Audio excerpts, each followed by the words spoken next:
In ancient mythologies and religion, it isn't uncommon to find a divine personification of the sky itself, usually a being who presides over the entire world as a supreme ruler. In Greek mythology, for example, Uranus would take the role of the primordial sky god, one of the very first deities that ruled the known world. In Hinduism, meanwhile, many would look to Indra, the deity and king of the heavens and the above, or perhaps Varuna, another deity associated with the sky.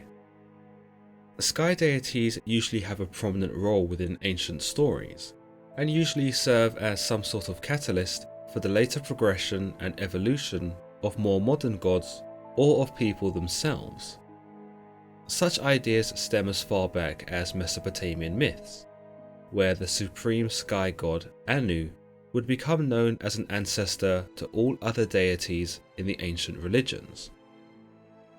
Today's video is brought to you by Epic Loot Jewelry. Epic Loot make these really awesome jewelry pieces that are based on the historic symbols of Nordic culture.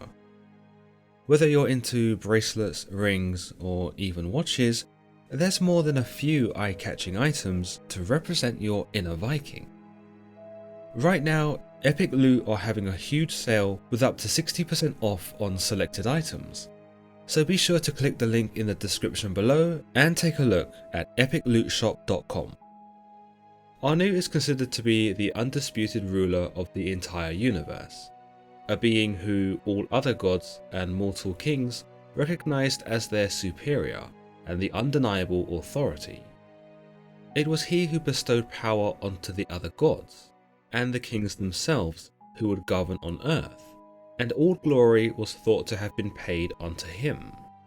As the great patriarch of everything in existence, it was he who dispensed justice, law, and order, as well as controlling the meh, the rules that govern the very universe. Along with his sons Enlil, the god of the wind, air, and the earth, and Enki, the god of the waters, represent the Mesopotamian triad of heaven, the three most important deities in the pantheon. Anu would also come to be identified as all the stars of the equatorial sky, while Enlil would come to represent the stars of the northern sky, and Enki with that of the southern sky. It is believed in some accounts that the Babylonians had divided the sky into these three parts, and had assigned these three gods to their respective sections. In other accounts, Anu would come to be identified with the north ecliptic pole in the center of the Draco constellation. But little is known about the role of Anu within Mesopotamian society, nor the actual worship of him, on the account that by the time written records had come about, Anu had faded into obscurity, and was traded in favour of his more popular son Enlil, god of the wind, air, and the earth. But despite his son's usurpation of him, a common theme in mythologies that see the sky god dethroned by his own ambitious son, Anu was still remembered as the most powerful of beings, so much so that it was believed that the highest deity in the pantheon at any given time was said to possess the Anutu, or the heavenly power, a concept named after Anu and thus suggesting his ultimate importance. Whilst the specific worship of Anu is lost to history, Sargon the Great, the first ruler of the Akkadian Empire, would mention both Anu and Inanna in his writings as being responsible for his rule and his successful conquests, thus contributing to the idea that Anu decided which mortal men would rule. With Enlil later assuming the position of worship though, Anu's primary role within society would come to be something along the lines of Uranus from Greek mythology, a mere ancestor to some of the more popular deities at the time. In fact, Anu was usually credited, along with his consort Ki, formerly known as Urus, the goddess of earth, as producing the most powerful deities in the pantheon, those that are often coined as the Anunnaki, or the offspring of Anu and the major deities in Sumerian mythology. The Anunnaki were also common in Akkadian, Assyrian, and Babylonian belief, but descriptions, features, and the roles they played changed over time. In some of the earliest writings about these beings, the Anunnaki were seen as the gods that would come to rule over humanity, and though often appearing as flesh and blood, were identified as deities by early man. Some ideas suggest that these children of Anu manifested on Earth in an effort to mine gold, a resource they were collecting to save their own planet. Other ideas from the Epic of Gilgamesh suggest that the offspring of Anu were sevenfold, and that they were the judges that sat in the underworld. Other beliefs appear to recognize the Anunnaki as the ancient deities Ninhursag, Nanna, Utu, Inanna, and the sons of the triad Enlil and Enki. Amongst Anu's offspring, he was also thought to be the creator of the demons Lamashtu, Asag, and the Sebetu.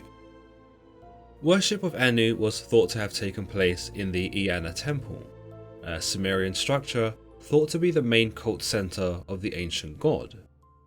Its name is thought to mean the House of Heaven, and was situated in Uruk, now modern-day Iraq. But the temple itself was thought not to have remained a space of worship for Anu, but was instead later renovated and transformed in favor of the goddess Inanna, where it would become a temple dedicated to her, as well as serving as an abode for her priestesses. In the poem known as Inanna Takes Command of Heaven, we learn of a fragmented account of Inanna's conquest of the temple in Uruk. We learn that Inanna becomes dejected over the fact that such a grand temple does not belong to her, and that she intends to claim it as her own. After overcoming various trials in order to obtain it, she later reaches Anu, who is shocked by her ambitions. Despite being her superior, he concedes the temple to her, and thus it becomes a part of her domain. Some believe that this represents Anu's acceptance that he is simply no longer the most favoured god in the eyes of the people, and so submits his temple to his daughter, knowing full well that such usurpation is inevitable. Others see the poem as a representation of old authority becoming eclipsed by a new one, and the transference of power from the priests of Anu to the priestesses of Inanna. There is little in the way of narrative as to how Anu actually became the god of all gods, nor how his existence came about at all. Instead, his preeminence is simply assumed. In Hittite mythology, however, Anu is thought to have been spawned by yet another primordial deity in the form of Allalu. As mentioned earlier, his consort was thought to be the goddess Uranus, the goddess of the earth, but later traditions associate this with the earth goddess Ki. In Sumerian belief, the idea was that rain was actually the seed of Anu, and that when it fell from the sky, it impregnated Ki, causing her to give birth to the vegetation of the land.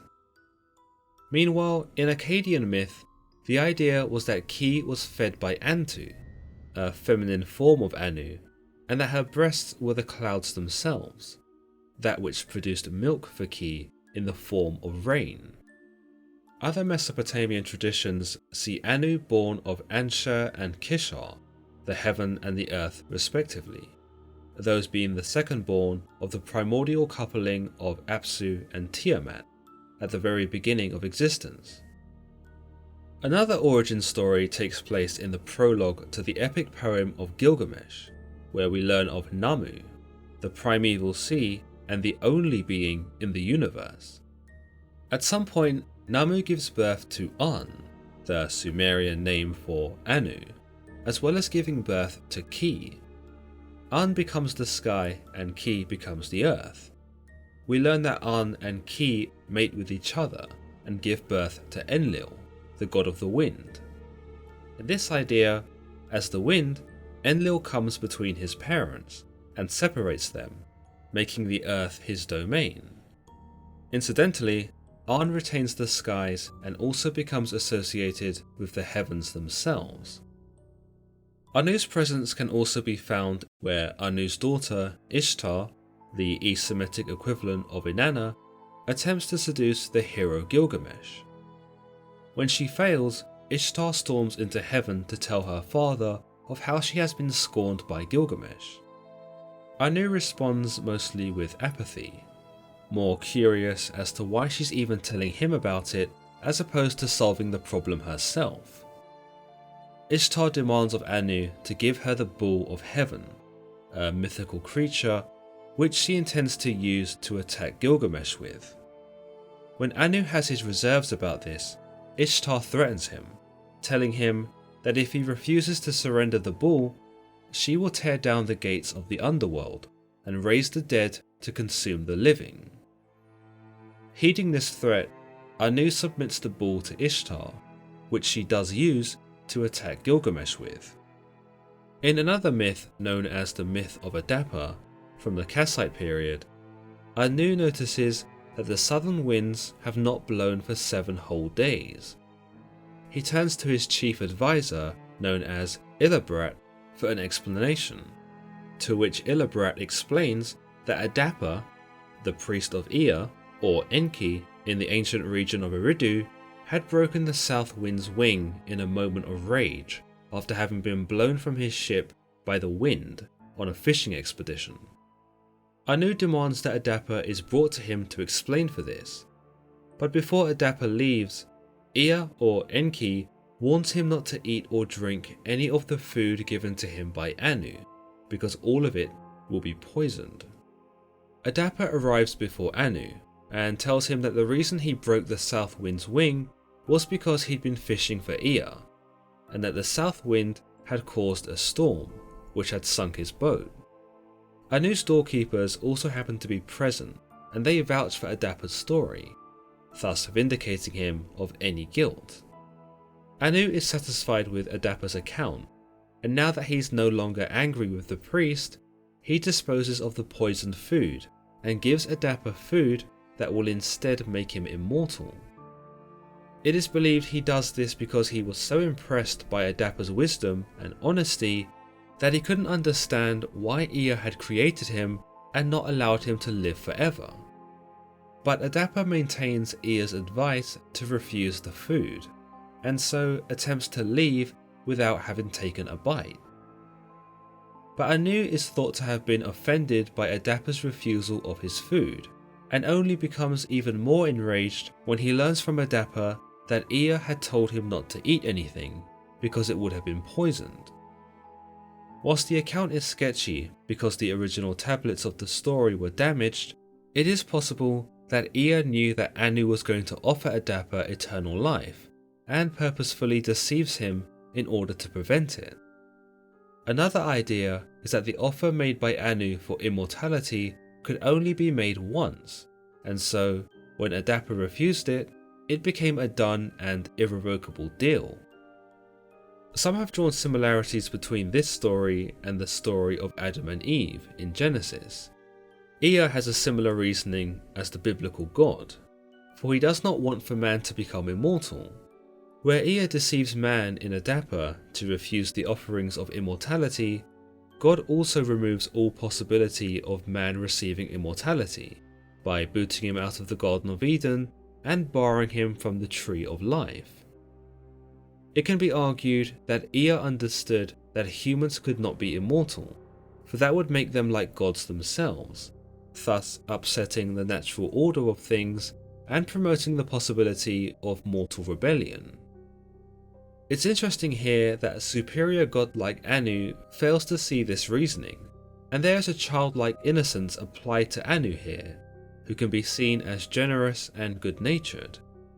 In offering Adapa immortality, he shows his compassion, for he feels it is unjust for one as wise and honest as him to perish, simply because of his mortality. Conversely, the anger and bitterness of Anu can also be seen in an epic poem known as Era and Isham, written in the 8th century in Akkadian. The story tells us that Anu grew so weary of humans on Earth that he gave Era, the god of destruction, the Sebetu, which were personified weapons or in some variations, demons. With these weapons, he tasked Era to massacre the humans on Earth, who had, in his opinion, begun making too much noise. Meanwhile, in Hittite mythology, we see a more common theme of the son overthrowing the father, where Anu steps out of his dad's shadow and usurps Alalu. Here, Anu is able to cement his claim as the ruler of the world, and is thereafter known as the undisputed superior one, he who contains the entire universe. Interestingly, Anu himself is then later overthrown by his own son Kumarbi. In an attempt to flee, Kumarbi actually bites off Anu's genitals and swallows them. Kumarbi then banishes Anu to the underworld along with all of his allies and associates, those being the old gods or otherwise the Anunnaki themselves. But having swallowed his father's genitals, Kumarbi finds himself impregnated with one of Anu's sons, one named Teshub. Teshub would, funnily enough, come to usurp Kumarbi when he came of age, and so the trend of son slaying father would become a reoccurring motif. It is believed that this story would come to form the basis of the castration story in Hesiod's Theogony and Greek mythology, where Cronus castrated his father, Uranus, to assume his place as the ruler of the universe. Here, Cronus assumes the position of Kumarbi in the mutilation of his father's genitals. Instead of becoming impregnated, however, Cronus would come to consume his own children out of fear of them, though would be tricked at one point by his wife into consuming a rock instead of a newly born baby Zeus. Zeus here becomes the equivalent of Teshub, who would later return to slay his father and take his place. You'll also notice that Kumarbi throws Anu and his Anunnaki into the underworld, perhaps a mirroring of when Zeus cast Cronus and all of the Titans into Tartarus. In conclusion, despite his eventual estrangement from the pantheon and regular Mesopotamian worship, Anu's benevolence was bestowed upon the other gods, as he himself retreated into the heavens.